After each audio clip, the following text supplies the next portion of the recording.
ਕਿਹਾ ਸ਼ਕਤ ਤੋਹੇ ਇਹਾਂ ਲੈ ਆਈ। ਐ ਗੁਰੂ ਨਾਨਕ, ਐ ਬੱਚੇ, ਤੂੰ ਕਿਹੜੀ ਸ਼ਕਤੀ ਦੇ ਨਾਲ ਸਾਡੇ ਬਰਾਬਰ ਪਹੁੰਚ ਗਿਆ ਹੈ? ਗੁਰੂ ਪਾਤਸ਼ਾਹ ਦਾ ਜਵਾਬ ਸੀ, ਹਉ ਜਪਿਆ ਪਰਮੇਸ਼ਰੋ ਭਉ ਭਗਤ ਸੰਗ ਤਾੜੀ ਲਾਈ।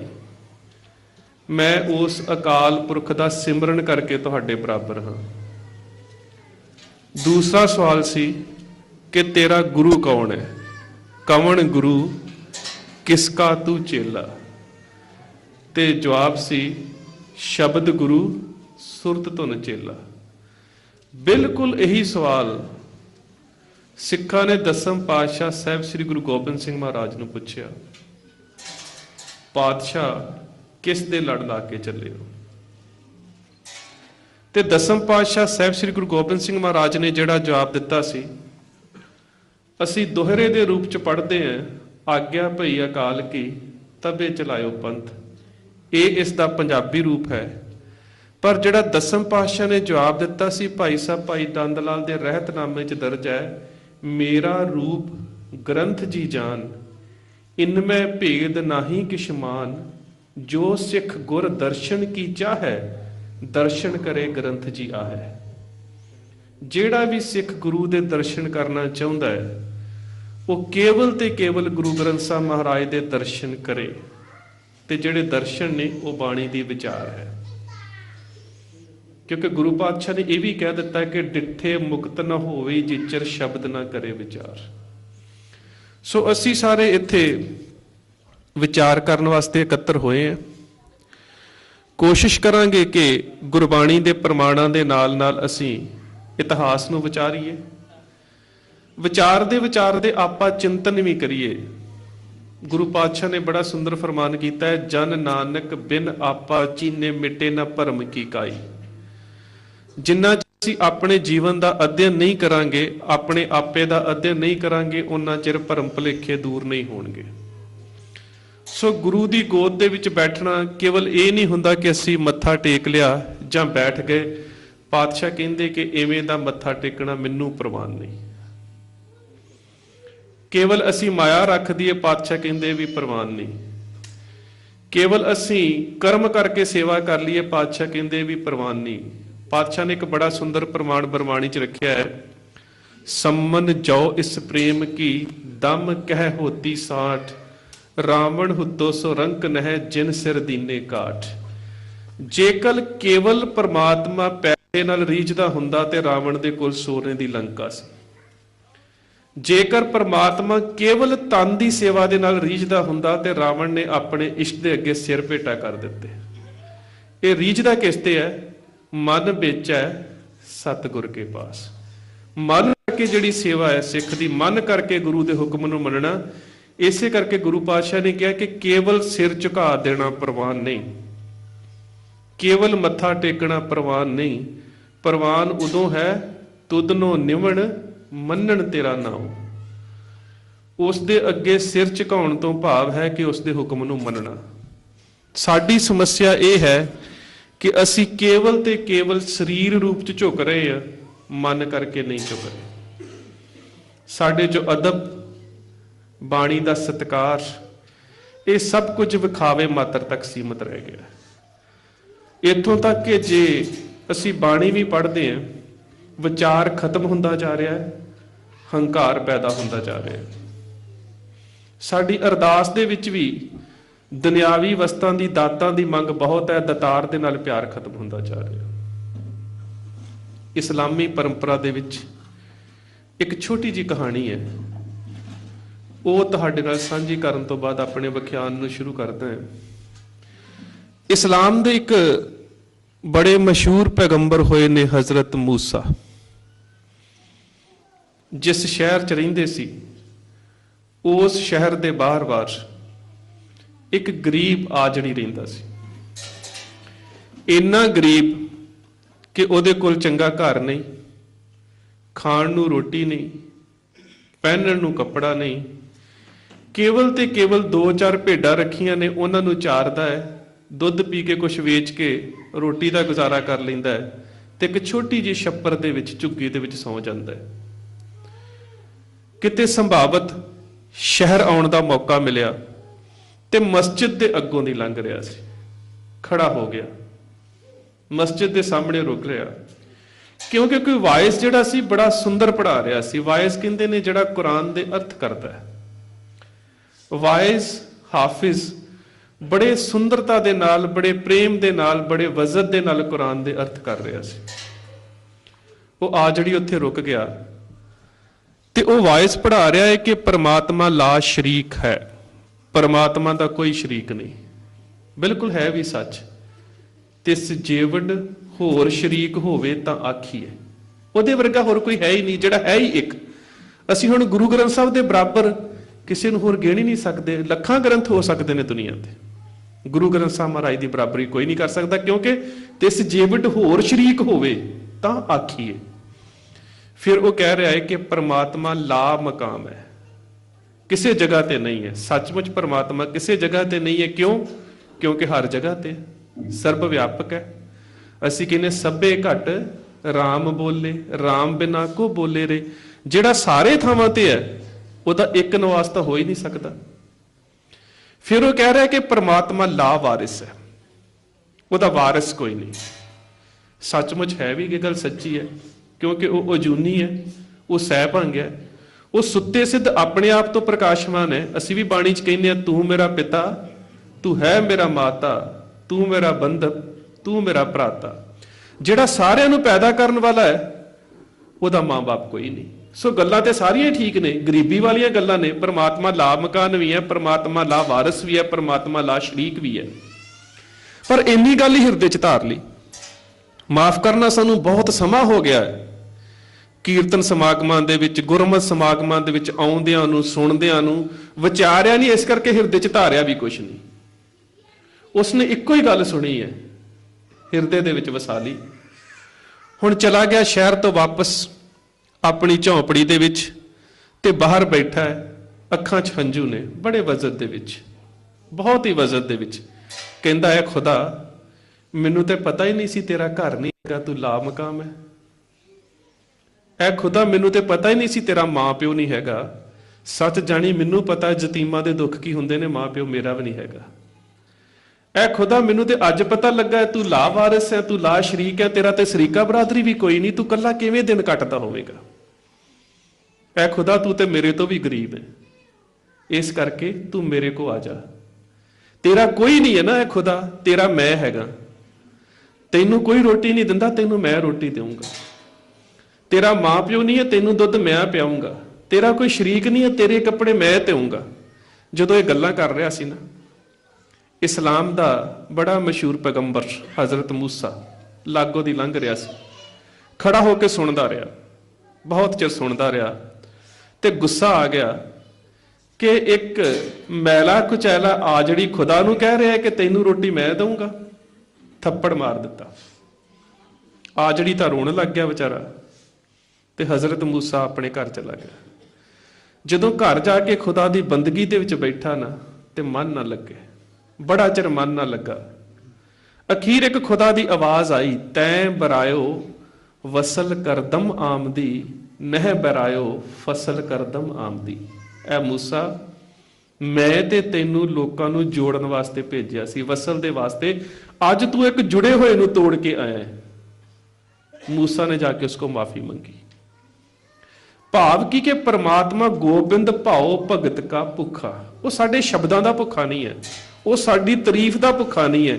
ਗੱਲ ਤੇ ਇਹ ਕਿ ਜਿਹੜੀ ਗੱਲ ਅਸੀਂ ਕਰ ਰਹੇ ਹਾਂ ਉਹਦੇ 'ਚ ਪਿਆਰ ਕਿੰਨਾ। ਆ ਜਿਹੜੀ ਦੇ ਮਨ 'ਚ ਪਿਆਰ ਸੀ, ਉਹਦੇ 'ਚ ਭੋਲਾਪਨ ਸੀ, ਜਿਸ ਨੂੰ ਬਾਣੀ ਨੇ ਕਿਹਾ ਕਿ ਭੋਲਾ ਭਾਓ ਗੋਬਿੰਦ ਮਿਲਾਵੇ।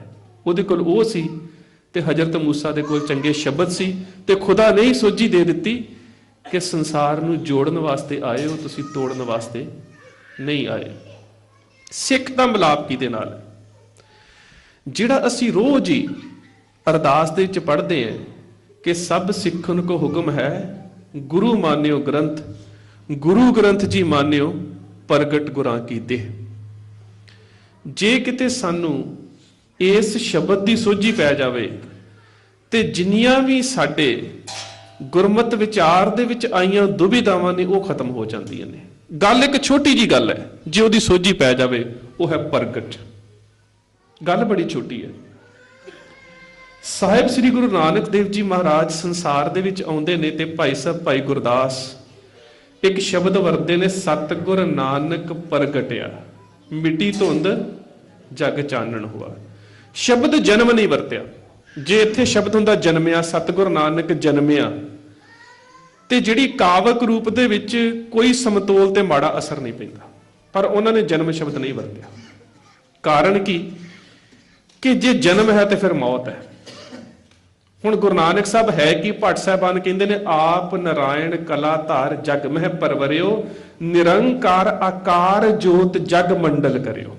ਹੁਣ ਆਕਾਰ ਜੋਤ ਹੈ, ਜਿਹੜੀ ਨਿਰੰਕਾਰ ਦੀ ਜੋਤ ਹੈ, ਜੋਤ ਪ੍ਰਗਟ ਹੀ ਹੋਵੇਗੀ, ਜੋਤ ਦਾ ਜਨਮ ਨਹੀਂ ਹੋਵੇਗਾ, ਜੋਤ ਹਮੇਸ਼ਾ ਪ੍ਰਗਟ ਹੋਵੇਗੀ। ਗੁਰੂ ਨਾਨਕ ਦੇਵ ਸੱਚੇ ਪਾਤਸ਼ਾਹ ਨਿਰੰਕਾਰ ਦਾ ਸਾਕਾਰ ਰੂਪ ਜਗਤ 'ਚ ਪ੍ਰਗਟ ਹੁੰਦੇ ਨੇ।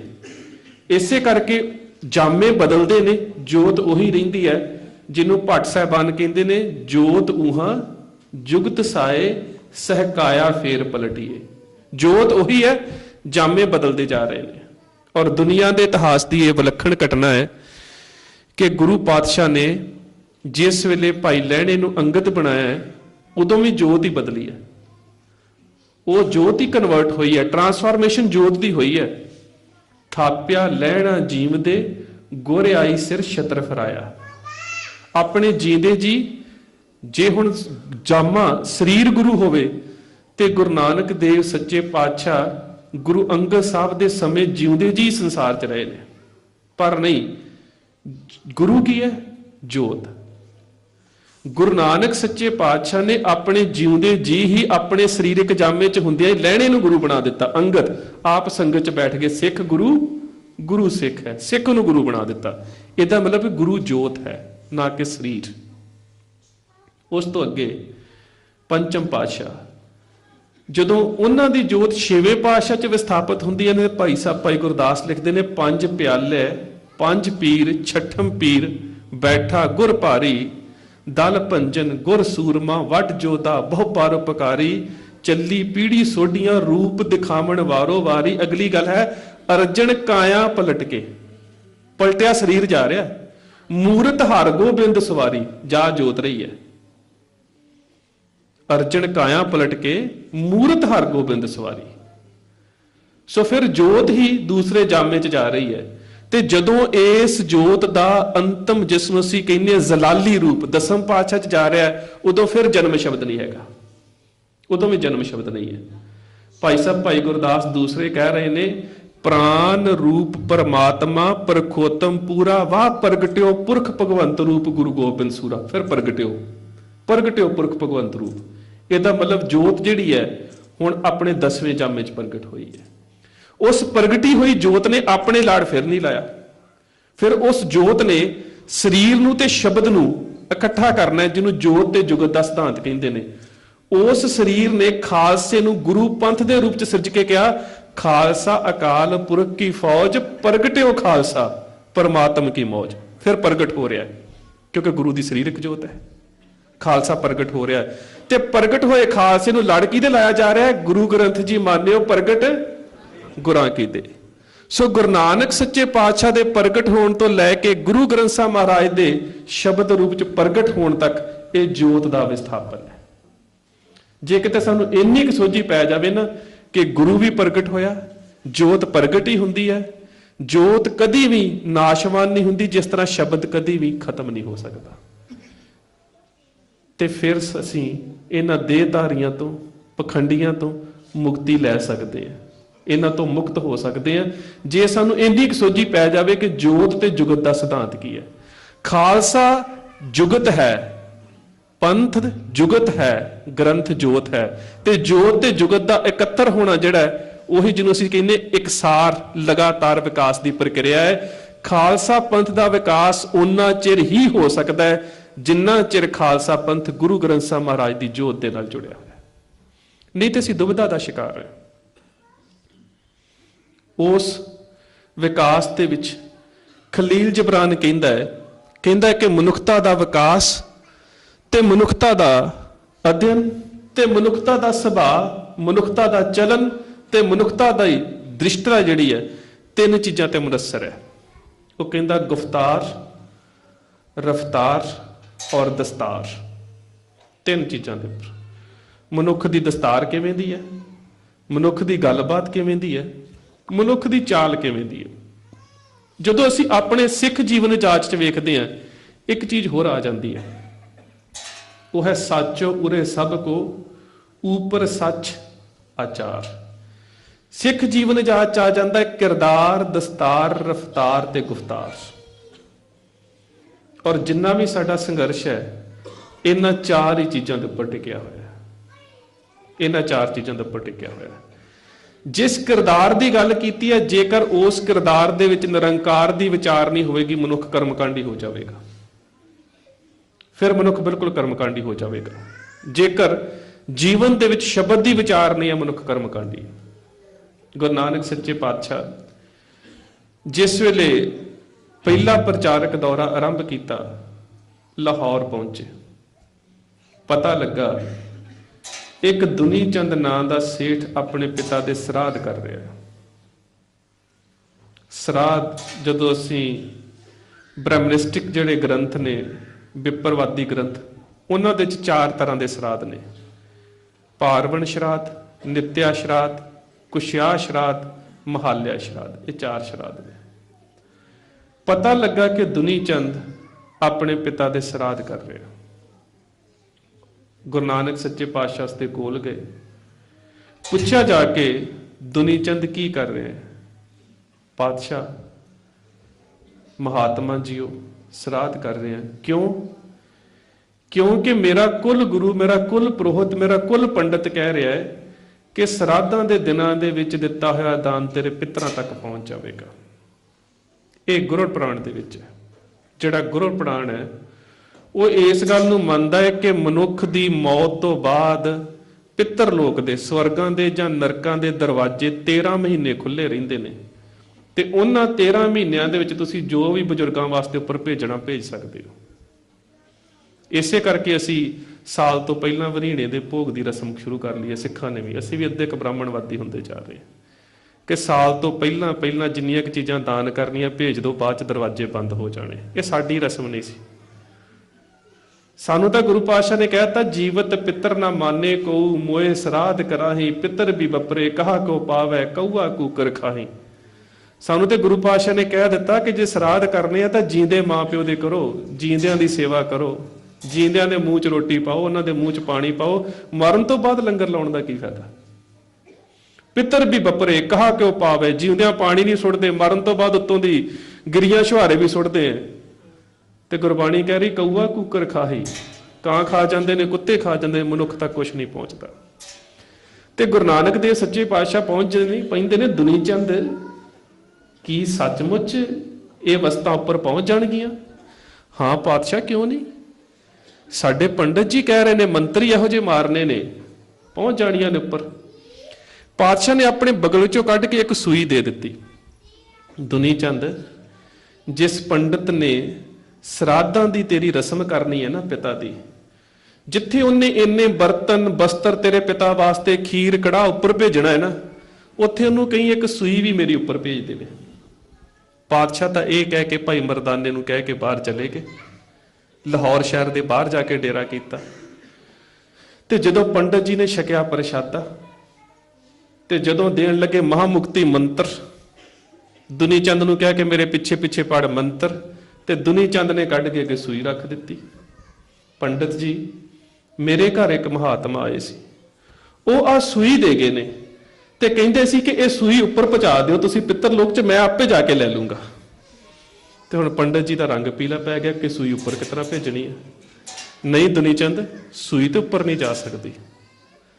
ਕਹਿੰਦਾ ਫਿਰ ਪੰਡਤ ਜੀ, ਇੰਨੀਆਂ ਥਾਲੀਆਂ ਗਲਾਸ ਕਿਸ ਤਰ੍ਹਾਂ ਜਾਣੇ ਨੇ ਜੇ ਸੂਈ ਨਹੀਂ ਜਾ ਸਕਦੀ? ਦੁਨੀ ਚੰਦ ਸੂਝੀ ਆ ਗਈ, ਜੋਤ ਦਾ ਪ੍ਰਕਾਸ਼ ਹੋ ਗਿਆ। ਹੁਣ ਗੁਰੂ ਨਾਨਕ ਸੱਚੇ ਪਾਤਸ਼ਾਹ ਦੇ ਪੈਰਾਂ 'ਚ ਆ ਕੇ ਡਿੱਗ ਗਿਆ। ਤੇ ਪਾਤਸ਼ਾਹ ਨੂੰ ਕਹਿੰਦਾ, ਪਾਤਸ਼ਾਹ ਭੁੱਲ ਹੋ ਗਈ, ਸੱਚਮੁੱਚ ਉੱਪਰ ਦਾ ਕੁਛ ਨਹੀਂ ਜਾ ਸਕਦਾ। ਤੇ ਗੁਰੂ ਨਾਨਕ ਸੱਚੇ ਪਾਤਸ਼ਾਹ ਨੇ ਫਿਰ ਅਗਲੀ ਉਦਾਹਰਨ ਦਿੱਤੀ ਸਮਝਾਉਣ ਲਈ। ਅਸੀਂ ਆਸਾ ਦੀ ਵਾਰ 'ਚ ਰੋਜ਼ ਪੜ੍ਹਦੇ ਹਾਂ, ਅਮਲ ਨਹੀਂ ਕਰਦੇ। ਗੁਰੂ ਨਾਨਕ ਸੱਚੇ ਪਾਤਸ਼ਾਹ ਨੇ ਇੰਨੀ ਸੋਹਣੀ ਉਦਾਹਰਨ ਦਿੱਤੀ ਨਾ, ਕਹਿੰਦੇ ਵੇਖ ਦੁਨੀ ਚੰਦ, ਮੈਂ ਤੈਨੂੰ ਇੱਕ ਉਦਾਹਰਨ ਹੋਰ ਦਿੰਨਾ। ਜੇ ਮੁਹਾਕਾ ਘਰ ਮੋਏ, ਮੁਹਾਕਾ ਕਹਿੰਦੇ ਨੇ ਚੋਰ ਨੂੰ। ਦੁਨੀ ਚੰਦ, ਜੇ ਕਿਸੇ ਚੋਰ ਦੇ ਪਿਤਾ ਦੀ ਮੌਤ ਹੋ ਜੇ, ਘਰ ਮੈਂ ਪਿਤਰੀ ਦੇ, ਤੇ ਚੋਰ ਦੇ ਮਨ ਚ ਵੀ ਹੋਵੇਗਾ ਨਾ ਕਿ ਜੇ ਦੁਨੀਆ ਦੇ ਬਾਪੂ ਉੱਤੇ ਜਾ ਕੇ ਖੀਰ ਖਾਈ ਜਾਂਦੇ ਆ ਤੇ ਮੇਰਾ ਬਾਪੂ ਭੁੱਖਾ ਕਿਉਂ ਰਵੇ। ਚੋਰ ਵੀ ਆਪਣੇ ਘਰ ਚ ਸਰਾਧ ਕਰੇ। ਤੇ ਕਹਿੰਦੇ ਨੇ ਕਿ ਜੇ ਮੁਹਾਕਾ ਘਰ ਮੋਏ, ਘਰ ਮੈਂ ਪਿਤਰੀ ਦੇ, ਪਰ ਚੋਰ ਦੇ ਘਰ ਦੇ ਵਿੱਚ ਜੋ ਕੁਝ ਹੈ ਸਭ ਕੁਝ ਚੋਰੀ ਦਾ, ਬਰਤਨ ਚੋਰੀ ਦੇ, ਬਸਤਰ ਚੋਰੀ ਦੇ, ਧਨ ਚੋਰੀ ਦਾ, ਅੰਨ ਪਦਾਰਥ ਚੋਰੀ ਦਾ। ਤੇ ਪਾਤਸ਼ਾਹ ਕਹਿੰਦੇ ਜੇ ਸੱਚਮੁੱਚ ਇਹ ਚੀਜ਼ਾਂ ਉੱਪਰੀਆਂ ਚਲੇ ਜਾਣ, ਜੇ ਸੱਚਮੁੱਚ ਹੀ, ਜੇ ਮੁਹਾਕਾ ਘਰ ਮੋਏ, ਘਰ ਮੈਂ ਪਿਤਰੀ ਦੇ, ਚੋਰ ਦੇ ਪਿਤਾ ਦੀ ਮੌਤ ਹੋਵੇ, ਚੋਰ ਪੰਡਤ ਜੀ ਨੂੰ ਸੱਦੇ, ਸਰਾਧ ਕਰੇ, ਸਾਰੀਆਂ ਚੀਜ਼ਾਂ ਭੇਟ ਕਰੇ, ਹੁਣ ਸਾਰੀਆਂ ਚੋਰੀ ਦੀਆਂ। ਤੇ ਪਾਤਸ਼ਾਹ ਕਹਿੰਦੇ ਵੀ ਜਿਨ੍ਹਾਂ ਦੇ ਘਰ ਚੋਂ ਵਸਤਾਂ ਚੋਰੀ ਕੀਤੀਆਂ ਉਹਨਾਂ ਦੇ ਵੱਡੇ ਵਡੇਰੇ ਮਰ ਕੇ ਵੀ ਉੱਪਰ ਹੀ ਬੈਠੇ ਆ। ਫਿਰ ਅੱਗੇ ਵਸਤ ਸਿਆਣੀਏ, ਗੁਰੂ ਨਾਨਕ ਸੱਚੇ ਪਾਤਸ਼ਾਹ ਕਹਿ ਰਹੇ, ਮੈਂ ਨਹੀਂ, ਅੱਗੇ ਵਸਤ ਸਿਆਣੀਏ। ਜੇ ਉਹਨਾਂ ਨੇ ਆਪਣੀਆਂ ਚੀਜ਼ਾਂ ਪਛਾਣ ਲੀਆਂ, ਪਿਤਰੀ ਚੋਰ ਕਰੇ, ਉਹਨਾਂ ਚੋਰ ਦਾ ਬਾਪੂ ਢਾ ਲੈਣਾ। ਤੁਹਾਡਾ ਮੁੰਡਾ ਤਾਂ ਥੱਲੇ ਸਾਡੇ ਘਰੋਂ ਸਮਾਨ ਚੋਰੀ ਕਰਕੇ ਉੱਪਰ ਭੇਜੀ ਜਾਂਦਾ, ਤੇ ਫਿਰ ਦੋਸ਼ੀ ਕੌਣ ਹੈ? ਪਾਤਸ਼ਾਹ ਕਹਿੰਦੇ ਵੱਡੀਏ ਹੱਥ ਦਲਾਲ ਕੇ ਪੰਡਤ ਜੀ, ਜਿਹੜੇ ਚੋਰੀ ਦਾ ਮਾਲ ਮਾਤਲੁਕ ਤੋਂ ਲੈ ਕੇ ਉੱਪਰ ਸਮਗਲ ਕਰੀ ਜਾ ਰਹੇ ਨੇ। ਪਰ ਪਾਤਸ਼ਾਹ ਕਹਿੰਦੇ ਜਾਣਾ ਕੁਛ ਨਹੀਂ ਜੇ, ਨਾਨਕ ਅੱਗੇ ਸੇ ਮਿਲੇ ਜੇ ਖੱਟੇ ਘਾਲੇ ਤੇ। ਗੁਰੂ ਦੇ ਨਾਲ ਜੁੜਨਾ, ਇਸ ਸ਼ਬਦ ਤੇ ਜੋਤ ਦਾ ਪ੍ਰਕਾਸ਼ ਹੋ ਜਾਣਾ, ਇਹੀ ਸਾਡੇ ਨਾਲ ਜਾ ਸਕਦਾ ਹੈ, ਹੋਰ ਕੁਝ ਨਹੀਂ ਜਾ ਸਕਦਾ। ਪੰਜਾਬੀ ਦੀਆਂ ਲੋਕ ਧਾਰਾਵਾਂ ਦੇ ਵਿੱਚ ਇਹ ਜਿਹੜੀਆਂ ਛੋਟੀਆਂ ਛੋਟੀਆਂ ਕਹਾਣੀਆਂ ਹੁੰਦੀਆਂ ਨੇ, ਬੇਸ਼ੱਕ ਇਹ ਵਿਅੰਗ ਹੁੰਦੇ ਨੇ ਪਰ ਇਹ ਸਮਝਣ ਦੇ ਵਾਸਤੇ ਹੁੰਦੀਆਂ ਨੇ। ਗੁਰੂ ਨਾਨਕ ਸੱਚੇ ਪਾਤਸ਼ਾਹ ਨੇ ਬਾਣੀ ਦੇ ਵਿੱਚ ਇਹਦਾ ਐਡਾ ਰੂਪ ਪ੍ਰਚਲਿਤ ਕਰ ਦਿੱਤਾ ਹੈ ਕਿ ਹਰ ਮਨੁੱਖ ਨੂੰ ਸੋਝੀ ਆ ਸਕਦੀ ਹੈ ਕਿ ਸੱਚਮੁੱਚ ਹੀ ਜੇ ਚੀਜ਼ਾਂ ਉੱਪਰ ਜਾਂਦੀਆਂ ਹੋਣ ਤੇ ਫਿਰ ਚੋਰਾਂ ਦੇ ਵਡੇਰਿਆਂ ਦਾ ਕੀ ਬਣੇਗਾ। ਇਸੇ ਤਰ੍ਹਾਂ ਜਿਹੜਾ ਪੰਜਾਬੀ ਲੋਕ ਧਾਰਾ ਕੋਸ਼ ਹੈ, ਉਹਦੇ ਵਿੱਚ ਵੀ ਜ਼ਿਕਰ ਹੈ ਕਿ ਕਿਸੇ ਜ਼ਿਮੀਂਦਾਰ ਦੇ ਪਿਤਾ ਦੀ ਮੌਤ ਹੋ ਗਈ, ਕਿਤੇ ਕਣਕ ਵੀ ਕਿਤੇ ਬਰਬਾਦ ਹੋ ਗਈ ਹੋਣੀ, ਕਿਤੇ ਫਸਲ ਮਾਰ ਹੋ ਗਈ ਮੌਸਮ ਦੇ ਨਾਲ, ਘਰ ਦੇ ਵਿੱਚ ਕੁਝ ਨਾ ਹੋਇਆ, ਪਿਓ ਦੇ ਸਰਾਧ ਨਾ ਕਰ ਸਕਿਆ। ਪਿੰਡ ਦੇ ਪੰਡਤ ਜੀ ਨੂੰ ਪਤਾ ਲੱਗਾ ਕਿ ਅੱਜ ਇਹਨੇ ਸਰਾਧ ਨਹੀਂ ਕੀਤਾ, ਕੱਲ ਨੂੰ ਕੋਈ ਹੋਰ ਨਹੀਂ ਕਰੇਗਾ, ਪਰਸੋਂ ਨੂੰ ਕੋਈ ਹੋਰ ਨਹੀਂ ਕਰੇਗਾ, ਗੱਲ ਸਹੀ ਦੀ ਨਹੀਂ ਹੈ, ਗੱਲ ਤੇ ਪਏ ਦੀ ਹੈ। ਗਿਆ ਕਿਸਾਨ ਦੇ ਘਰ ਜਾ ਕੇ ਕਹਿੰਦਾ ਤੇਰੇ ਪਿਤਾ ਦੀ ਮੌਤ ਹੋਈ ਸੀ? ਕਹਿੰਦਾ ਹਾਂਜੀ ਪੰਡਤ ਜੀ। ਕਹਿੰਦਾ ਤੂੰ ਸਰਾਧ ਨਹੀਂ ਕੀਤੇ?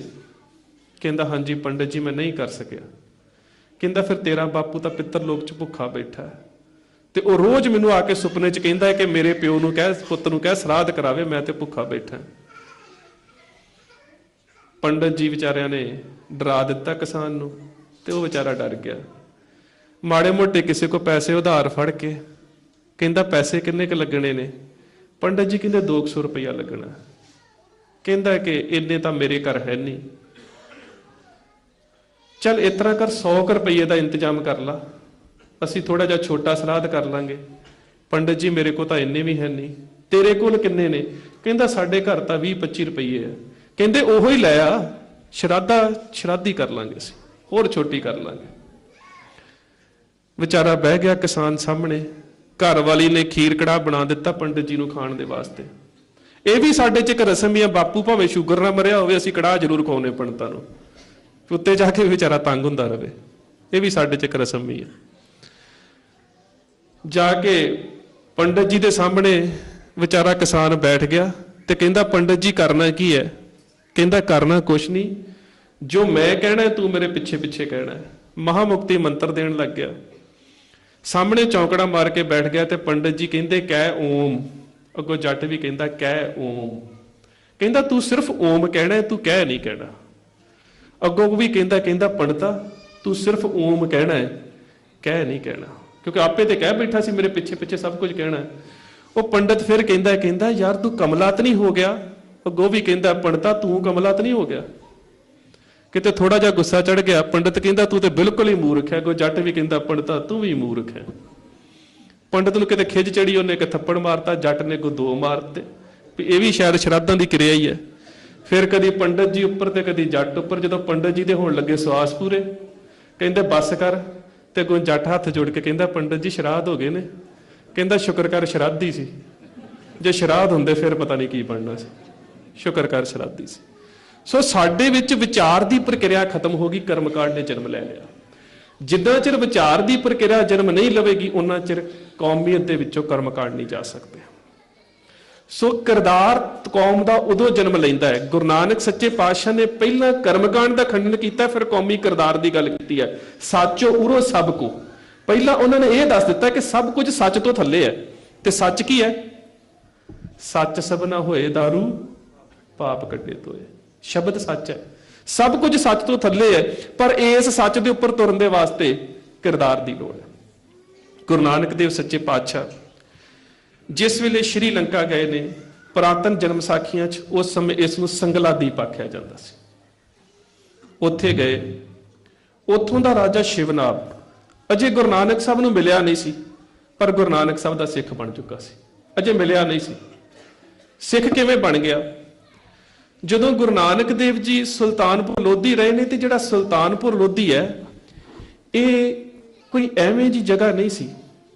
ਸੁਲਤਾਨਪੁਰ ਲੋਧੀ ਸੁਲਤਾਨ ਖਾਨ ਲੋਧੀ ਨੇ ਵਸਾਇਆ ਸੀ, ਤੇ ਇਸਲਾਮ ਦੀ ਵਿਦਿਆ ਦਾ ਸਭ ਤੋਂ ਵੱਡਾ ਕੇਂਦਰ ਸੀ ਗੁਰੂ ਨਾਨਕ ਸਾਹਿਬ ਦੇ ਸਮੇਂ। ਮਿਰਜ਼ਾ ਮੁਹੰਮਦ ਸੁਲੇਮਾਨੀ ਤੇ ਸੁਲਤਾਨਪੁਰੀ ਇਹ ਇਹੋ ਜਿਹੇ ਇਸਲਾਮ ਦੇ ਸਕਾਲਰ ਸੀ ਜਿਨ੍ਹਾਂ ਦੇ ਕੋਲ ਔਰੰਗਜ਼ੇਬ ਵੀ ਪੜਿਆ ਤੇ ਜਿਨ੍ਹਾਂ ਦੇ ਕੋਲ ਜਹਾਂਗੀਰ ਵੀ ਪੜਿਆ। ਦਿੱਲੀ ਦੇ ਬਾਦਸ਼ਾਹ ਜਿਹੜੇ ਨੇ ਸੁਲਤਾਨਪੁਰ ਲੋਧੀ ਪੜ੍ਹਦੇ ਰਹੇ ਨੇ। ਵਿਦਿਆ ਦਾ ਇੰਨਾ ਵੱਡਾ ਕੇਂਦਰ ਸੀ ਸੁਲਤਾਨਪੁਰ ਲੋਧੀ। ਉਸ ਸਮੇਂ ਕਹਿ ਸਕਦੇ ਹੋ ਕਿ ਹਿੰਦੁਸਤਾਨ ਦੀ ਸਭ ਤੋਂ ਵੱਡੀ ਯੂਨੀਵਰਸਿਟੀ ਸੀ, ਜਿਸ ਯੂਨੀਵਰਸਿਟੀ ਦੇ ਵਿੱਚ ਉਹਨਾਂ ਦੇ ਵਾਇਜ਼ਾਂ ਨੂੰ ਝੁਕਾ ਕੇ ਗੁਰੂ ਨਾਨਕ ਸਾਹਿਬ ਨੇ ਇਹ ਉਪਦੇਸ਼ ਦਿੱਤਾ ਸੀ, ਨਾ ਹਮ ਹਿੰਦੂ ਨਾ ਮੁਸਲਮਾਨ। ਇਹ ਕੋਈ ਛੋਟੀ ਗੱਲ ਨਹੀਂ ਸੀ, ਬਹੁਤ ਵੱਡੀ ਗੱਲ ਸੀ, ਜਿੱਥੇ ਸਾਰੇ ਇਸਲਾਮ ਦੇ ਸਕਾਲਰ ਸੀ। ਉਸ ਵੇਲੇ ਇਸਲਾਮ ਦੇ ਪੜ੍ਹੇ ਲਿਖੇ ਵਿਅਕਤੀ ਜਿਹੜੇ ਸਾਰੇ ਸੁਲਤਾਨਪੁਰ ਲੋਧੀ ਰਹਿੰਦੇ ਸੀ। ਹਿੰਦੁਸਤਾਨ ਦੇ ਬਾਦਸ਼ਾਹ ਪੜ੍ਹਨ ਦੇ ਵਾਸਤੇ ਇੱਥੇ ਆਉਂਦੇ ਸੀ। ਉੱਥੇ ਭਾਈ ਭਗੀਰਥ ਗੁਰੂ ਨਾਨਕ ਸੱਚੇ ਪਾਤਸ਼ਾਹ ਦਾ ਸਿੱਖ ਬਣਿਆ। ਭਾਈ ਭਗੀਰਥ ਵਪਾਰ ਕਰਦਾ ਸੀ, ਲਾਹੌਰ ਗਿਆ ਤੇ ਭਾਈ ਮਨਸੁਖ ਗੁਰੂ ਨਾਨਕ ਸਾਹਿਬ ਦੀਆਂ ਗੱਲਾਂ ਸੁਣ ਕੇ, ਜੇ ਗੁਰੂ ਨਾਨਕ ਸਾਹਿਬ ਨੂੰ ਤੱਕਿਆ ਵੀ ਨਹੀਂ, ਗੁਰੂ ਨਾਨਕ ਸਾਹਿਬ ਦਾ ਸਿੱਖ ਬਣ ਗਿਆ। ਇਹ ਜਿਹੜਾ ਭਾਈ ਮਨਸੁਖ ਹੈ ਇਹ ਵਪਾਰ ਕਰਦਾ ਸੀ ਸੰਗਲਾ ਦੀਪ ਨੂੰ, ਜਹਾਜ਼ ਲੈ ਕੇ ਜਾਂਦਾ ਸੀ। ਇਹਦੇ ਤੋਂ ਗੁਰੂ ਨਾਨਕ ਸਾਹਿਬ ਦੀਆਂ ਗੱਲਾਂ ਸੁਣ ਕੇ ਸੰਗਲਾ ਦੀਪ ਦਾ ਰਾਜਾ ਸਿੱਖ ਬਣ ਗਿਆ, ਤੱਕਿਆ ਕਿਸੇ ਨੇ ਵੀ ਨਹੀਂ। ਗੁਰੂ ਨਾਨਕ ਸੱਚੇ ਪਾਤਸ਼ਾਹ ਉੱਥੇ ਗਏ। ਜਿਸ ਵੇਲੇ ਉੱਥੇ ਗਏ, ਰਾਜੇ ਨੂੰ, ਰਾਜੇ ਦੇ ਕਨੀਜ਼ ਨੇ, ਨੌਕਰਾਂ ਨੇ ਸੁਨੇਹਾ ਦਿੱਤਾ ਕਿ ਤੇਰੇ ਬਾਗ ਦੇ ਵਿੱਚ ਆ ਕੇ ਕੋਈ ਮਹਾਪੁਰਸ਼, ਕੋਈ ਐਸਾ ਮਹਾਤਮਾ ਬੈਠਾ ਹੈ ਕਿ ਉਹਦੇ ਨਾਲ ਇੱਕ ਸੰਜਿੰਦਾ ਹੈ ਜਿਸ ਨੇ ਇੰਨੇ ਪਿਆਰ ਦੇ ਨਾਲ ਰਬਾਬ ਨੂੰ ਛੇੜਿਆ ਕਿ ਵਜ਼ਦ ਦੇ ਵਿੱਚ ਆ ਕੇ ਪਸ਼ੂ ਪੰਛੀ ਵੀ ਉਸ ਦੀ ਕਲਾਮ ਨੂੰ ਸੁਣ ਰਹੇ ਨੇ। ਤੇ ਰਾਜਾ ਸ਼ਿਵਨਾਭ, ਜੇਕਰ ਅਸੀਂ ਰਾਜ ਦੀ ਗੱਲ ਕਰੀਏ ਤਾਂ ਪ੍ਰਾਚੀਨ ਭਾਰਤੀ ਪ੍ਰਣਾਲੀਆਂ ਦੇ ਵਿੱਚ ਜਿਹੜਾ ਰਾਜੇ ਦਾ ਧਰਮ ਹੋਵੇ ਨਾ, ਉਹ ਪ੍ਰਜਾ ਦਾ ਧਰਮ ਹੁੰਦਾ ਹੈ। ਸਾਡੇ ਕੁਝ ਇਤਿਹਾਸਕਾਰਾਂ ਨੇ ਬੜੀ ਸੋਹਣੀ ਗੱਲ ਲਿਖੀ ਹੈ ਕਿ ਸ਼ਿਵਨਾਭ ਪਹਿਲਾ ਸਿੱਖ ਰਾਜ ਦਾ ਮੋਢੀ ਸੀ, ਕਿਉਂਕਿ ਉਹ ਗੁਰੂ ਨਾਨਕ ਸਾਹਿਬ ਦਾ ਰਾਜਾ ਸਿੱਖ ਬਣ ਗਿਆ ਤੇ ਉਹਦੇ ਰਾਜ ਧਰਮ ਜਿਹੜਾ ਸੀ ਸਿੱਖੀ ਬਣ ਗਿਆ। ਇਹ ਸਾਡੇ ਕੁਝ ਪੁਰਾਣੇ ਇਤਿਹਾਸਕਾਰ ਲਿਖਦੇ ਨੇ। ਬੜੀ ਵਜ਼ਨ ਵਾਲੀ ਗੱਲ ਹੈ ਕਿ ਸੰਗਲਾ ਦੀਪ ਦਾ ਰਾਜਾ ਗੁਰੂ ਨਾਨਕ ਸਾਹਿਬ ਦਾ ਸਿੱਖ ਬਣ ਗਿਆ ਸੀ। ਇਹਦਾ ਮਤਲਬ ਵੀ ਉਹ ਇੱਕ ਸਿੱਖ ਰਾਜ ਸੀ। ਉਹ ਆਪਣੇ ਉਹਨਾਂ ਨੌਕਰਾਂ ਨੂੰ ਕਹਿੰਦਾ ਕਿ ਬੜੇ ਆਏ ਤੇ ਬੜੇ ਚਲੇ ਗਏ। ਬਹੁਤ ਆਏ ਨੇ ਮੇਰੇ ਬਾਗ ਦੇ ਵਿੱਚ, ਆਪਣੇ ਆਪ ਨੂੰ ਮਹਾਤਮਾ ਕਹਿਣ ਵਾਲੇ, ਆਪਣੇ ਆਪ ਨੂੰ ਸੰਤ ਕਹਿਣ ਵਾਲੇ, ਆਪਣੇ ਆਪ ਨੂੰ ਸਾਧ ਕਹਿਣ ਵਾਲੇ ਬੜੇ ਆਏ ਨੇ, ਪਰ ਸਾਰੇ ਮਾਇਆ ਦੇ ਲਾਲਚੀ ਨੇ। ਇਹ ਧਰਮ ਦੀ ਗੱਲ ਵੀ ਅੱਜ ਵੀ ਕੁਝ ਹੋ ਰਿਹਾ ਹੈ। ਧਰਮ ਦੀ ਗੱਲ ਵੀ ਮਾਇਆ ਦੇ ਲਾਲਚ 'ਚ ਹੋ ਰਹੀ ਹੈ। ਬੜੇ ਆਏ ਨੇ ਤੇ ਬੜੇ ਚਲੇ ਗਏ। ਇਸ ਕਰਕੇ ਮੈਂ ਹੁਣ ਇਸ ਤੇ ਯਕੀਨ ਨਹੀਂ ਕਰਦਾ ਕਿ ਇਹ ਸੱਚਮੁੱਚ ਹੀ ਮਰਦੇ ਕਾਮਲ ਗੁਰੂ ਨਾਨਕ ਹੀ ਹੋਵੇਗਾ। ਮੈਂ ਯਕੀਨ ਨਹੀਂ ਕਰਦਾ। ਫਿਰ ਪਰਖਿਆ ਜਾਵੇ। ਜਦੋਂ ਕਿਸੇ ਤੇ ਯਕੀਨ ਨਾ ਹੋਵੇ ਫਿਰ ਪਰਖ ਦੀ ਗੱਲ ਹੁੰਦੀ ਹੈ।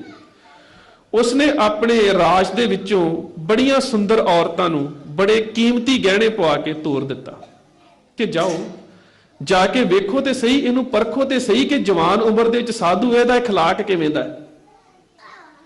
ਦੋ ਤਰ੍ਹਾਂ ਦੀ ਮਾਇਆ ਮਨੁੱਖ ਨੂੰ ਪ੍ਰਭਾਵਿਤ ਕਰਦੀ ਹੈ। ਇੱਕ ਨੂੰ ਅਸੀਂ ਜੜ ਮਾਇਆ ਆਖਦੇ, ਇੱਕ ਨੂੰ ਚੇਤਨ ਮਾਇਆ ਆਖਦੇ ਆ। ਸੁੰਦਰਤਾ ਵੀ ਮਨੁੱਖ ਨੂੰ ਪ੍ਰਭਾਵਿਤ ਕਰਦੀ ਹੈ, ਸੁੰਦਰ ਗਹਿਣੇ ਵੀ ਮਨੁੱਖ ਨੂੰ ਪ੍ਰਭਾਵਿਤ ਕਰਦੇ ਨੇ। ਇੱਕ ਜੜ ਹੈ, ਇੱਕ ਚੇਤਨ ਹੈ। ਇਹ ਦੋਹੇ ਸੁੰਦਰਤਾਵਾਂ ਗੁਰੂ ਨਾਨਕ ਸਾਹਿਬ ਦੇ ਸਾਹਮਣੇ ਗਈਆਂ ਨੇ।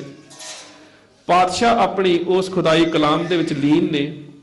ਜਦੋਂ ਇਹਨਾਂ ਕਨੀਜ਼ਾਂ ਨੇ ਸਾਹਮਣੇ ਜਾ ਕੇ ਖੜੀਆਂ ਹੋਈਆਂ ਤੇ ਪਾਤਸ਼ਾਹ ਨੇ ਇੱਕ ਗੱਲ ਕਹੀ ਹੈ, ਗਾਸ਼ੋ ਪੁੱਤਰੀ ਰਾਜ ਕੁਮਾਰ। ਸਾਹਿਬ ਸ੍ਰੀ ਗੁਰੂ ਗ੍ਰੰਥ ਸਾਹਿਬ ਮਹਾਰਾਜ ਦਾ ਜੈ ਸ਼ਬਦ। ਗਾਸ਼ੋ ਪੁੱਤਰੀ ਰਾਜ ਕੁਮਾਰ, ਨਾਮ ਭਰੋ ਸਚ ਦੋਤ ਅਪਾਰ। ਆਓ ਰਾਜਕੁਮਾਰ ਪੁੱਤਰੀਓ, ਜਿੰਨੀ ਕੀਮਤੀ ਗਹਿਣਿਆਂ ਦਾ ਸ਼ਿੰਗਾਰ ਤਨ ਤੇ ਕਰਕੇ ਆਈਆਂ ਓ, ਕਿਤੇ ਖੁਦਾ ਦੇ ਨਾਮ ਦਾ ਸੱਚ ਦਾ ਸ਼ਿੰਗਾਰ ਕੀਤਾ ਹੁੰਦਾ ਰੱਬ ਨੂੰ ਪਾ ਲੈਣਾ ਸੀ। ਗੁਰੂ ਦੇ ਚਰਨਾਂ ਦੇ ਵਿੱਚ ਢਹਿ ਪਈਆਂ, ਨੇਤਰਾਂ ਦੇ ਨਾਲ ਚਰਨ ਧੋ ਦਿੱਤੇ ਤੇ ਰਾਜੇ ਸ਼ਿਵਨਾਭ ਨੂੰ ਦੱਸਿਆ, ਰਾਜਾ ਨਾ ਤਾਂ ਉਹ ਜੜ ਮਾਇਆ ਪ੍ਰਭਾਵਿਤ ਹੋਣ ਵਾਲਾ ਹੈ ਤੇ ਨਾ ਚੇਤਨ ਮਾਇਆ ਤੋਂ, ਉਹ ਤਾਂ ਸੱਚਮੁੱਚ ਖੁਦਾ ਹੈ। ਰਾਜਾ ਆਇਆ ਗੁਰੂ ਨਾਨਕ ਸੱਚੇ ਪਾਤਸ਼ਾਹ ਦੇ ਕੋਲ ਆ ਕੇ ਚਰਨਾਂ ਤੇ ਡਿੱਗ ਪਿਆ ਤੇ ਕਹਿੰਦਾ, ਪਾਤਸ਼ਾਹ ਤੈਨੂੰ ਕੀ ਭੇਟ ਕਰਾਂ? ਮੈਂ ਤੇਰੇ ਨਾਲ ਆਪਣਾ ਬਾਗ ਲਵਾ ਦਿੰਦਾ, ਮੈਂ ਤੇਰੇ ਨਾਲ ਆਪਣਾ ਮਹਿਲ ਲਵਾ ਦਿੰਦਾ, ਮੈਂ ਤੈਨੂੰ ਰੱਥ ਦੇ ਦਿੰਦਾ, ਮੈਂ ਤੈਨੂੰ ਘੋੜੇ ਦੇ ਦਿੰਦਾ, ਮੈਂ ਤੈਨੂੰ ਹਾਥੀ ਦੇ ਦਿੰਦਾ, ਦੱਸ ਤੈਨੂੰ ਕੀ ਦੇਵਾਂ? ਤੇ ਗੁਰੂ ਨਾਨਕ ਸੱਚੇ ਪਾਤਸ਼ਾਹ ਨੇ ਪਤਾ ਕੀ ਕਿਹਾ? ਸ਼ਿਵਨਾਭ ਮੈਨੂੰ ਕੁਛ ਨਹੀਂ ਚਾਹੀਦਾ, ਸ਼ਿਵਨਾਭ ਮੈਨੂੰ ਕੁਝ ਨਹੀਂ ਚਾਹੀਦਾ। ਜੇ ਜ਼ਰੂਰੀ ਭੇਟਾ ਕਰਨਾ ਹੀ ਨਾ, ਆ ਜਿਹੜੀ ਤੂੰ ਮੈਂ ਲਾਈ ਹੈ ਨਾ, ਮੇਰਾ ਹਾਥੀ, ਮੇਰਾ ਬਾਗ, ਮੇਰੇ ਘੋੜੇ, ਮੇਰਾ ਰੱਥ, ਇਹ ਮੈਂ ਭੇਟਾ ਕਰ ਦੇ। ਉਹਨੇ ਮੈਂ ਭੇਟਾ ਕੀਤੀ, ਗੱਲ ਕੀ ਹੋਮੇ ਛੱਡੀ। ਉਹਦਾ ਮਹਿਲ ਜਿਹੜਾ ਸੀ ਉਹ ਸਿੱਖਾਂ ਦੀ ਪਹਿਲੀ ਧਰਮਸ਼ਾਲਾ ਬਣਿਆ ਸੰਗਲਾਦੀਪ ਦੇ ਵਿੱਚ। ਔਰ ਇਹ ਗੱਲ ਕੇਵਲ ਗੁਰੂ ਨਾਨਕ ਸੱਚੇ ਪਾਤਸ਼ਾਹ ਤੱਕ ਸੀਮਤ ਨਹੀਂ। ਜਿਸ ਕਿਰਦਾਰ ਦੀ ਘਾੜਤ ਗੁਰੂ ਸਾਹਿਬਾਨ ਨੇ ਆਪਣੇ ਜੀਵਨ 'ਚ ਘੜੀ ਹੈ, ਸਿੱਖਾਂ ਦਾ ਉਹੀ ਕਿਰਦਾਰ 18ਵੀਂ ਸਦੀ ਤੱਕ ਕੀ ਅੱਜ ਤੱਕ ਰਿਹਾ। 1621 ਦੇ ਵਿੱਚ ਗੁਰੂ ਨਾਨਕ ਸੱਚੇ ਪਾਤਸ਼ਾਹ ਦੀ 6ਵੀਂ ਜੋਤ, 6ਵਾਂ ਜਾਮਾ ਗੁਰੂ ਹਰਗੋਬਿੰਦ ਸਾਹਿਬ ਸ੍ਰੀਨਗਰ ਗਏ, ਨਾਲ ਹਿੰਦੁਸਤਾਨ ਦਾ ਬਾਦਸ਼ਾਹ ਜਹਾਂਗੀਰ ਹੈ। ਨਿਸ਼ਾਤ ਬਾਗ ਦੇ ਵਿੱਚ ਗੁਰੂ ਪਾਤਸ਼ਾਹ ਨੇ ਆਪਣਾ ਸ਼ਮਿਆਨਾ ਲਾ ਲਿਆ ਤੇ ਸ਼ਾਲੀਮਾਰ ਬਾਗ ਦੇ ਵਿੱਚ ਜਹਾਂਗੀਰ ਬੈਠਾ ਹੈ। ਜਹਾਂਗੀਰ ਦੇ ਨਾਲ ਉਸ ਦੀ ਮਲਕਾ ਹੈ ਨੂਰ ਜਹਾਂ, ਜਿਸ ਦਾ ਪਹਿਲਾ ਨਾਂ ਮਿਹਰ ਨਿਸਾ ਸੀ।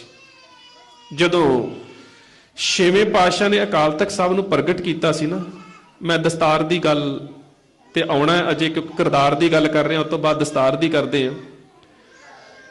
ਜਦੋਂ ਗੁਰੂ ਪਾਤਸ਼ਾਹ ਨੇ ਅਕਾਲ ਤਖਤ ਸਾਹਿਬ ਨੂੰ ਪ੍ਰਗਟ ਕੀਤਾ ਸੀ ਤੇ ਢਾਡੀ ਨੱਥਮਲ ਤੇ ਅਬਦੁੱਲਾ ਨੇ ਇੱਕ ਵਾਰ ਗਾਈ ਸੀ, ਦੋ ਤਲਵਾਰੀ ਬੱਧੀਆਂ, ਇੱਕ ਮੀਰ ਦੀ, ਇੱਕ ਪੀਰ ਦੀ, ਇੱਕ ਅਜ਼ਮਤ ਦੀ, ਇੱਕ ਰਾਜ ਦੀ, ਇੱਕ ਰਾਖੀ ਕਰੇ ਵਜ਼ੀਰ ਦੀ, ਹਿੰਮਤ ਬਾਹਾਂ ਕੋਟਗੜ ਦਰਵਾਜ਼ਾ ਬਲਖ ਬਖੀਰ ਦੀ, ਨਾਲ ਸਿਪਾਹੀ ਨੀਲ ਨਾਲ ਮਾਰ ਦੁਸ਼ਟਾਂ ਕਰੇ ਤਾਕੀਰ ਦੀ, ਪੱਗ ਤੇਰੀ ਕੀ ਜਹਾਂਗੀਰ ਦੀ।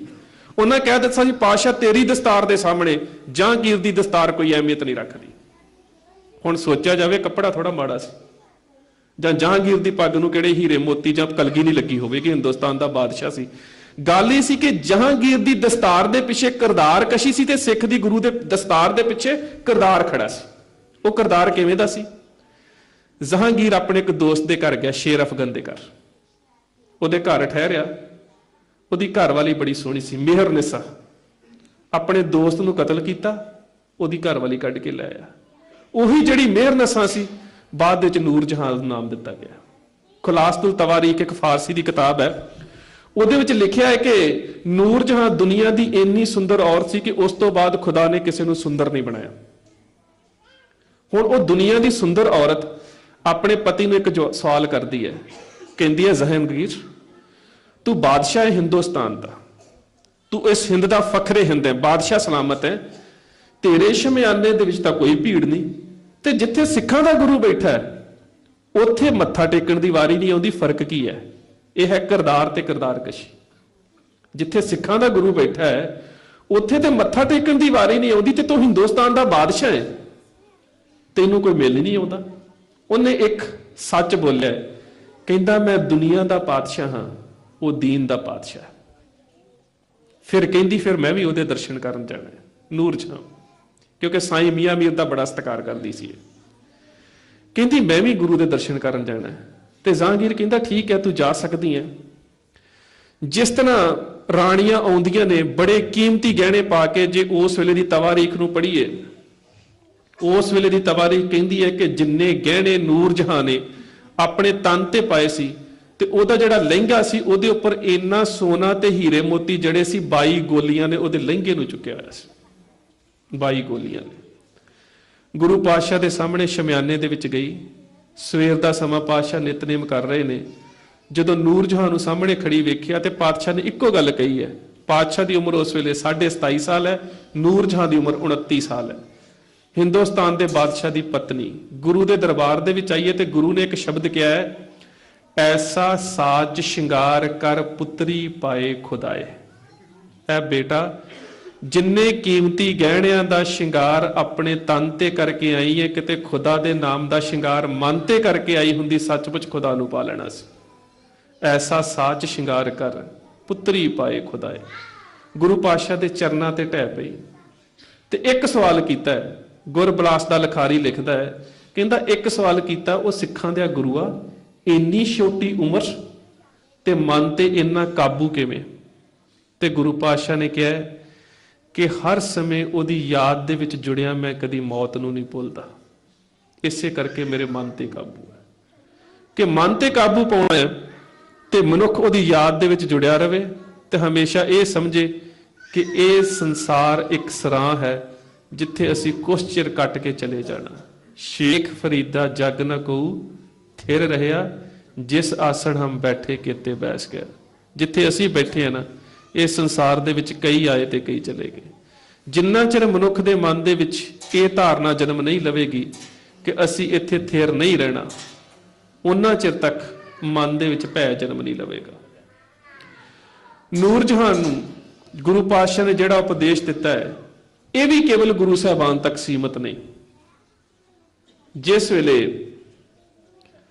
ਹਰੀ ਸਿੰਘ ਨਲੂਏ ਨੇ ਦਰਾਏ ਖੈਬਰ ਤੇ ਕਬਜ਼ਾ ਕੀਤਾ ਹੈ, 1992 ਦੇ ਵਿੱਚ ਅਮਰੀਕਾ ਦੀ ਇੱਕ ਸਪਤਾਹਿਕ ਅਖਬਾਰ ਹੈ ਟਿਟਬਿਟਸ, ਉਹਦੇ ਵਿੱਚ ਇੱਕ ਲੇਖ ਛਪਿਆ ਸੀ ਕਿ ਦੁਨੀਆ ਦਾ ਵੱਡਾ ਜਰਨੈਲ ਕਿਹੜਾ ਹੈ।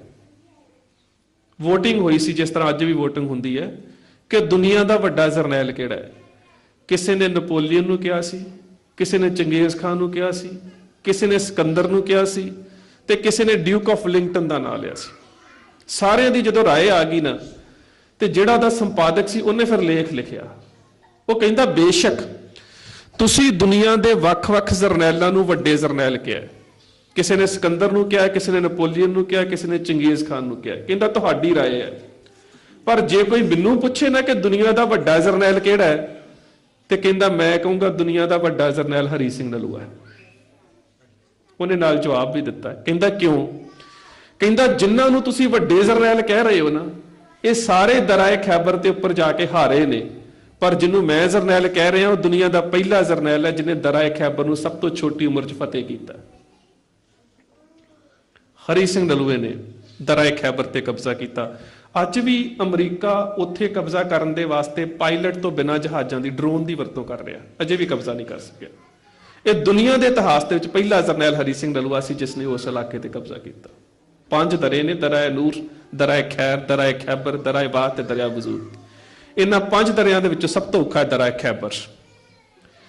ਉਸ ਇਲਾਕੇ 'ਚ ਕਬਜ਼ਾ ਕੀਤਾ ਤਾਂ ਉੱਥੋਂ ਦਾ ਜਿਹੜਾ ਰਾਜਾ ਸੀ ਪਠਾਨ, ਨਾਸਰ ਖਾਨ, ਨਾਸਰ ਖਾਨ ਦਾ ਬੇਟਾ ਗੁਲਫਾਮ ਕਹਿੰਦਾ ਅੱਬਾ ਜਾਨ ਪਤਾ ਲੱਗਾ ਸਿੱਖ ਫੌਜਾਂ ਆ ਗਈਆਂ ਨੇ, ਅਸੀਂ ਲੜਨ ਦੀ ਤਿਆਰੀ ਕਰੀਏ? ਕਹਿੰਦਾ ਨਹੀਂ ਬੇਟਾ, ਤੁਸੀਂ ਨਹੀਂ ਲੜ ਸਕਦੇ। ਫਿਰ ਅੱਬਾ ਜਾਨ ਕੀ ਕਰੀਏ? ਕਹਿੰਦਾ ਲੁਕਣ ਦੀ ਤਿਆਰੀ ਕਰੋ, ਲੁੱਕ ਕੇ ਜਾਨ ਬਚਾਉਣ ਦੀ ਤਿਆਰੀ ਕਰੋ, ਤੁਸੀਂ ਹਰੀ ਸਿੰਘ ਨਲੂਏ ਦੇ ਨਾਲ ਨਹੀਂ ਲੜ ਸਕਦੇ। ਇਹ ਗੁਲਫਾਮ ਘਰ ਚੋਂ ਭੱਜਣ ਲੱਗਾ ਹੈ, ਇਹਦੀ ਮੰਗੇਤਰ ਬਾਨੋ ਇਹਦੇ ਸਾਹਮਣੇ ਆ ਗਈ। ਗੁਲਫਾਮ ਕਿੱਥੇ ਚੱਲਿਆ? ਕਹਿੰਦਾ ਇਹ ਨਾ ਪੁੱਛ ਕਿੱਥੇ ਚੱਲਿਆ, ਛੇਤੀ ਘਰ ਛੱਡ ਤੇ ਕਿਤੇ ਜਾ ਕੇ ਲੁੱਕ ਚੱਲੀਏ। ਪਹਾੜੀ ਕੰਧਰ ਦੇ ਵਿੱਚ ਆਪਣੀ ਮੰਗੇਤਰ ਨੂੰ ਲੈ ਕੇ ਗੁਲਫਾਮ ਖਾਨ ਲੁਕ ਗਿਆ। ਜਦੋਂ ਉੱਥੇ ਲੁਕਿਆ ਤਾਂ ਉਸਦੀ ਮੰਗੇਤਰ ਨੂੰ ਇੱਕ ਸਵਾਲ ਪੁੱਛਦੀ ਹੈ, ਦੀ ਗੁਲਫਾਮ ਮੈਂ ਤੇ ਤੈਨੂੰ ਬੜਾ ਬਹਾਦਰ ਸਮਝਦੀ ਸੀ, ਤੂੰ ਤੇ ਕਹਿੰਦਾ ਸੀ ਕਿ ਮੇਰੇ ਕਮਾਨ ਚੋਂ ਛੁੱਟੇ ਤੀਰਾਂ ਦੇ ਸਾਹਮਣੇ ਕੋਈ ਖਲੋ ਨਹੀਂ ਸਕਦਾ, ਤੂੰ ਤੇ ਕਹਿੰਦਾ ਸੀ ਕੋਈ ਦੁਸ਼ਮਣ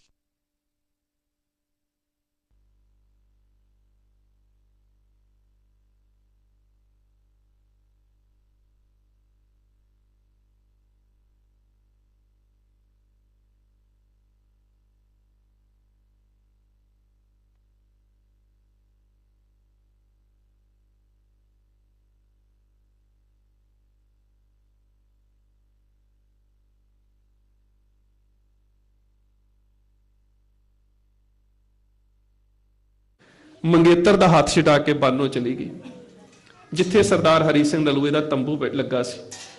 ਗਈ ਸ਼ਾਮ ਦਾ ਸਮਾਂ, ਕੌਮ ਦਾ ਜਰਨੈਲ ਬੈਠਾ ਰਹਿਰਾਸ ਸਾਹਿਬ ਕਰ ਰਿਹਾ। ਰਹਿਰਾਸ ਸਾਹਿਬ ਸਮਾਪਤ ਕੀਤੀ, ਅਰਦਾਸ ਕੀਤੀ, ਨੇਤਰ ਖੋਲੇ, ਸਾਹਮਣੇ ਪਠਾਣਾ ਦੀ ਬੱਚੀ ਖੜੀ ਸੀ। ਕਹਿੰਦਾ ਆ ਬੇਟਾ ਕਿਸ ਕੰਮ ਆਈ ਹੈ? ਉਹਨੇ ਪਹਿਲਾ ਸਵਾਲ ਕੀਤਾ ਤੁਸੀਂ ਕੌਣ ਹੋ? ਗੁਲਫਾਮ ਦੀ ਮੰਗੇਤਰ ਬਾਨੋ ਨੇ ਸਵਾਲ ਕੀਤਾ, ਤੁਸੀਂ ਕੌਣ ਹੋ?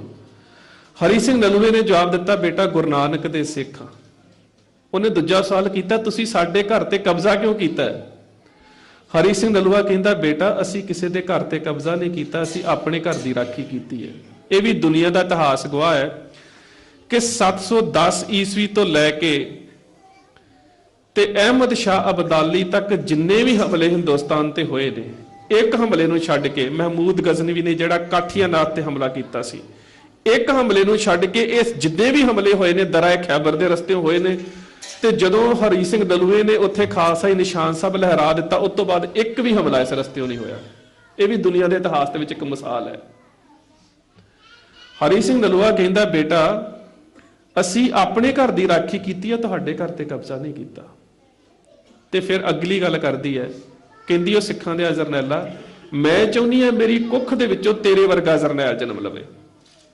ਹਰੀ ਸਿੰਘ ਕਹਿੰਦਾ ਹੈ, ਬੇਟਾ ਆਪਣੇ ਖੁਦਾਵੰਦ ਕਰੀਮ ਦੇ ਅੱਗੇ ਦੁਆ ਕਰਿਆ ਕਰ, ਅਰਜ਼ ਕਰਿਆ ਕਰ, ਅਰਦਾਸ ਕਰਿਆ ਕਰ ਕਿ ਪਰਮਾਤਮਾ ਤੈਨੂੰ ਚੰਗੇ ਪੁੱਤਰ ਦੀ ਦਾਤ ਬਖਸ਼ੇ।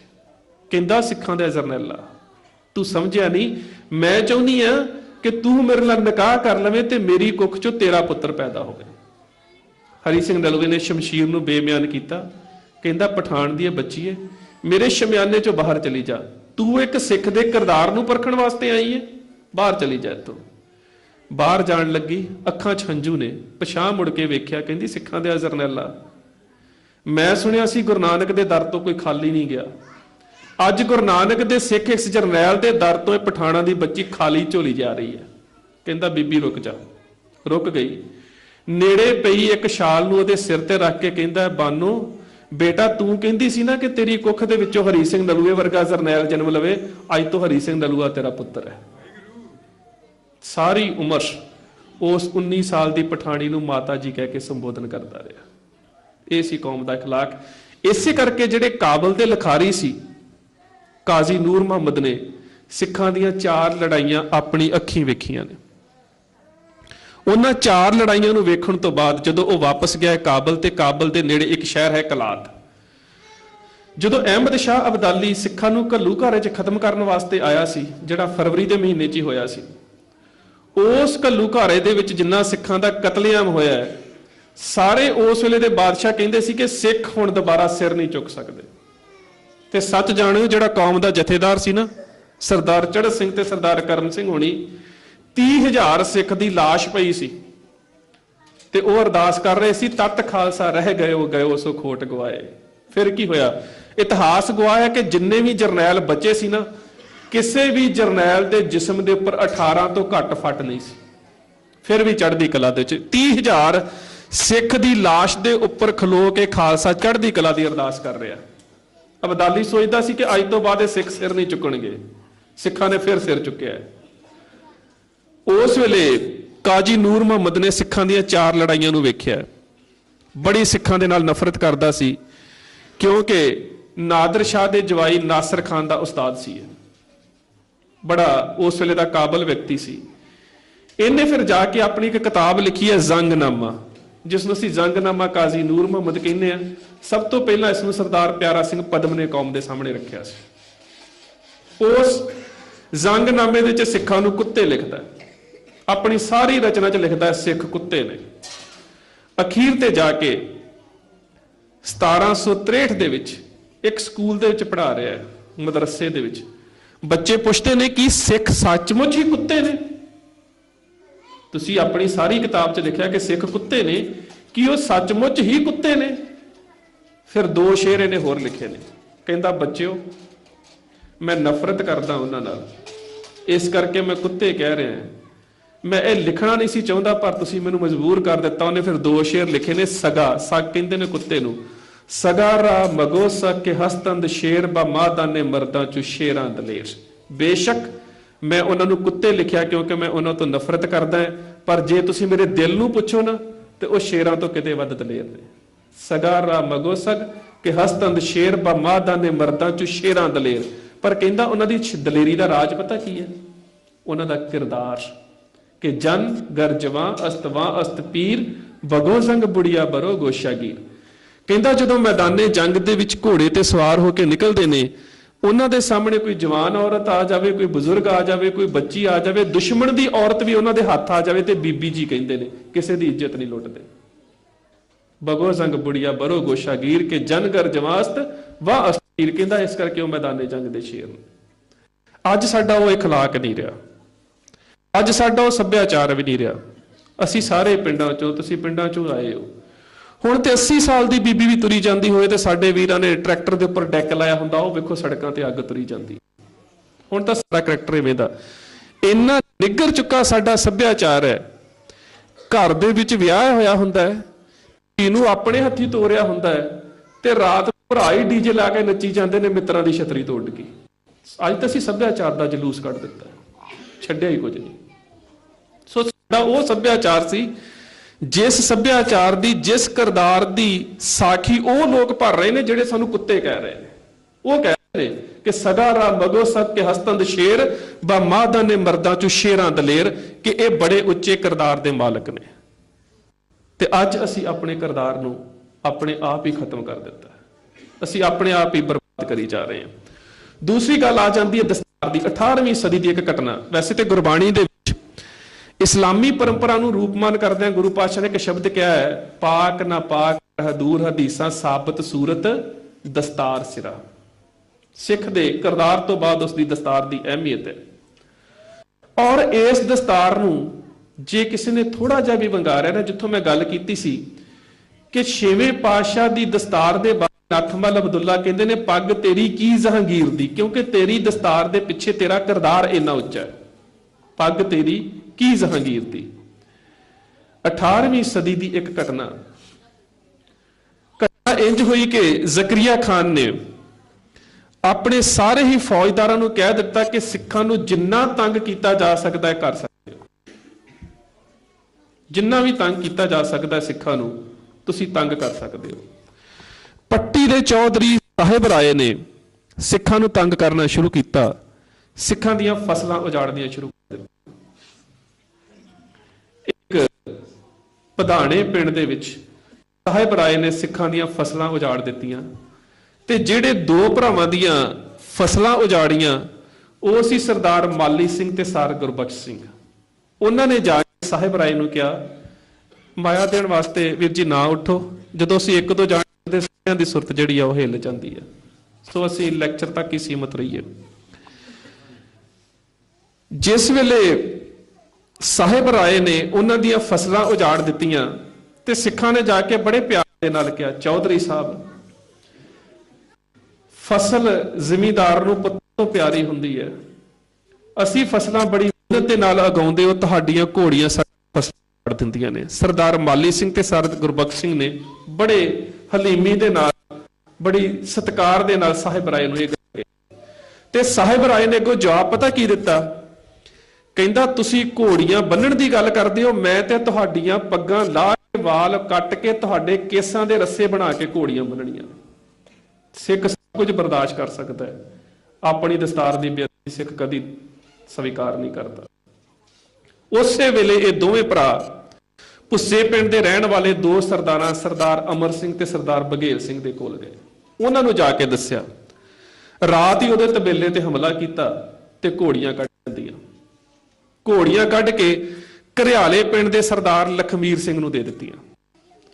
ਸਰਦਾਰ ਲਖਮੀਰ ਸਿੰਘ ਦਾ ਕਿਰਦਾਰ ਵੇਖੋ, ਘੋੜੀਆਂ ਜਾ ਕੇ ਪਟਿਆਲੇ ਮਹਾਰਾਜਾ ਆਲਾ ਸਿੰਘ ਨੂੰ ਵੇਚ ਦਿੱਤੀਆਂ, ਬਾਬੇ ਆਲਾ ਸਿੰਘ ਨੂੰ। ਤੇ ਜਿੰਨੇ ਵੀ ਪੈਸੇ ਮਿਲੇ ਉਹ ਪੈਸੇ ਭਾਈ ਤਾਰਾ ਸਿੰਘ ਵਾਂ ਦੇ ਲੰਗਰ ਚ ਪਾ ਦਿੱਤੇ, ਆਪਣੇ ਕੋਲ ਕੁਝ ਨਹੀਂ ਰੱਖਿਆ, ਲੰਗਰ ਦੇ ਵਿੱਚ ਜਾ ਕੇ ਪੈਸੇ ਪਾਤੇ। ਜਦੋਂ ਸਾਹਿਬ ਰਾਏ ਘੋੜੀਆਂ ਵਾਪਸ ਲੈਣ ਦੇ ਵਾਸਤੇ ਭੁੱਸੇ ਪਿੰਡ ਅਮਰ ਸਿੰਘ ਤੇ ਬਘੇਲ ਸਿੰਘ ਕੋ ਆਇਆ, ਸਿੰਘਾਂ ਨੇ ਅੱਗੋਂ ਤਲਵਾਰਾਂ ਸੂਤ ਕੇ ਮੁਕਾਬਲਾ ਕੀਤਾ ਤੇ ਸਾਹਿਬ ਰਾਏ ਦਾ ਭਤੀਜਾ ਮਾਰਿਆ ਗਿਆ। ਭਤੀਜੇ ਦੀ ਲਾਸ਼ ਲੈ ਕੇ ਇਹ ਲਾਹੌਰ ਗਿਆ ਜ਼ਕਰੀਆ ਖਾਨ ਦੇ ਕੋਲ। ਕਹਿੰਦਾ, ਵੇਖ ਲੋ, ਸਿੱਖਾਂ ਨੇ ਅੱਤ ਚੁੱਕ ਲਈ ਇਲਾਕੇ ਦੇ ਵਿੱਚ, ਨਾਲੇ ਮੇਰੀਆਂ ਘੋੜੀਆਂ ਚੋਰੀ ਕੀਤੀਆਂ, ਨਾਲੇ ਵੇਚੀਆਂ। ਮੈਂ ਪੁੱਛਣ ਵਾਸਤੇ ਗਿਆ ਤੇ ਮੇਰੇ ਭਤੀਜੇ ਨੇ ਮਾਰ ਦਿੱਤਾ। ਗੱਲ ਤੇ ਦਸਤਾਰ ਤੋਂ ਹੋਈ ਕਿ ਸਿੱਖ ਦੇ ਜੀਵਨ ਦੇ ਵਿੱਚ ਦਸਤਾਰ ਦੀ ਅਹਿਮੀਅਤ ਕੀ ਹੈ। ਉਸ ਵੇਲੇ ਜ਼ਕਰੀਆ ਖਾਨ ਨੇ ਕਿਹਾ ਕਿ ਇਹਨਾਂ ਨੂੰ ਸਬਕ ਸਿਖਾਇਆ ਜਾਏ।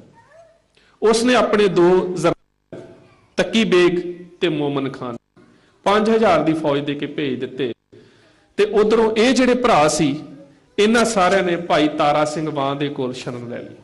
ਭਾਈ ਤਾਰਾ ਸਿੰਘ ਵਾਂ ਦਾ ਡਲ ਤੇ ਪਿੰਡ ਬਿਲਕੁਲ ਪਾਕਿਸਤਾਨ ਦੀ ਸਰਹੱਦ ਦੇ ਉੱਪਰ, ਉੱਥੇ ਭਾਈ ਤਾਰਾ ਸਿੰਘ ਵਾਂ ਨੇ ਇੱਕ ਬਹੁਤ ਸੋਹਣਾ ਡੇਰਾ ਬਣਾਇਆ ਹੋਇਆ ਸੀ, ਇੱਕ ਝਿੜੀ ਬਣਾਈ ਹੋਈ ਸੀ, ਜਿੱਥੇ ਉਹ ਜੰਗਲਾਂ 'ਚ ਰਹਿਣ ਵਾਲੇ ਸਿੰਘਾਂ ਨੂੰ ਰਸਤ ਪਾਣੀ ਵੀ ਪਹੁੰਚਾਉਂਦੇ ਤੇ ਜੇਕਰ ਕੋਈ ਬਿਮਾਰ ਹੋ ਜਾਂਦਾ ਤੇ ਉਹਦਾ ਇਲਾਜ ਵੀ ਕਰਦੇ। ਇੱਥੋਂ ਤੱਕ ਕਿ ਉਹ ਘੋੜਿਆਂ ਦੇ ਇਲਾਜ ਦੇ ਵਿੱਚ ਬੜੇ ਮਾਹਰ ਸਨ।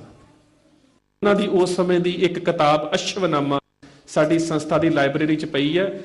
ਇਹਦੇ ਵਿੱਚ ਸਿੱਖਾਂ ਨੇ 18ਵੀਂ ਸਦੀ 'ਚ ਜੰਗਲਾਂ 'ਚ ਰਹੀਆਂ ਆਪਣੇ ਘੋੜਿਆਂ ਦੇ ਇਲਾਜ ਕਰਨ ਦੇ ਨੁਸਖੇ ਲਿਖੇ ਹੋਏ ਨੇ ਕਿ ਐਸ ਰੁੱਖ ਦੇ ਪੱਤਿਆਂ ਦੇ ਨਾਲ ਘੋੜੇ ਦੀ ਐਸ ਬਿਮਾਰੀ ਦਾ ਇਲਾਜ ਹੁੰਦਾ, ਇਸ ਚੀਜ਼ ਨਾਲ ਇਹ ਇਲਾਜ ਹੁੰਦਾ, ਕਿਉਂਕਿ ਜ਼ਿੰਦਗੀ ਹੀ ਸਾਰੀ ਗੁਜ਼ਾਰ ਰਹੇ ਸੀ ਜੰਗਲਾਂ ਦੇ ਵਿੱਚ, ਕੋਈ ਡਾਕਟਰੀ ਸਹੂਲਤਾਂ ਤਾਂ ਹੈ ਨਹੀਂ ਸੀ, ਆਪ ਵੀ ਰੁੱਖਾਂ ਦੇ ਪੱਤੇ ਲਾ ਕੇ ਗੁਜ਼ਾਰਾ ਕਰਦੇ ਸੀ, ਘੋੜਿਆਂ ਦੀਆਂ ਕਾਠੀਆਂ ਤੇ ਜੀਵਨ ਬਤੀਤ ਕੀਤਾ ਹੈ। ਜਿਹੜਾ ਉਹ 18ਵੀਂ ਸਦੀ ਦਾ ਸਮਾਂ 1709 ਤੋਂ ਲੈ ਕੇ 1798 ਤੱਕ ਸਿੱਖਾਂ ਨੇ ਇੱਕ ਦਿਨ ਵੀ ਚੈਨ ਦਾ ਨਹੀਂ ਕੱਟ ਕੇ ਵੇਖਿਆ, ਇੱਕ ਦਿਨ ਵੀ ਚੈਨ ਦਾ ਨਹੀਂ ਕੱਟ ਕੇ ਵੇਖਿਆ। ਰੋਜ਼ ਸ਼ਹਾਦਤਾਂ ਹੁੰਦੀਆਂ ਨੇ, ਰੋਜ਼ ਸਿਰਾਂ ਦੇ ਮੁੱਲ ਪੈਂਦੇ ਨੇ, ਰੋਜ਼ ਮੁਖਬਰ ਕਤਲ ਕਰਦੇ ਨੇ। ਸੋ ਭਾਈ ਤਾਰਾ ਸਿੰਘ ਵਾਂ ਦੇ ਡੇਰੇ ਦੇ ਵਿੱਚ ਬੜੇ ਥੋੜੇ ਸਿੰਘ ਨੇ।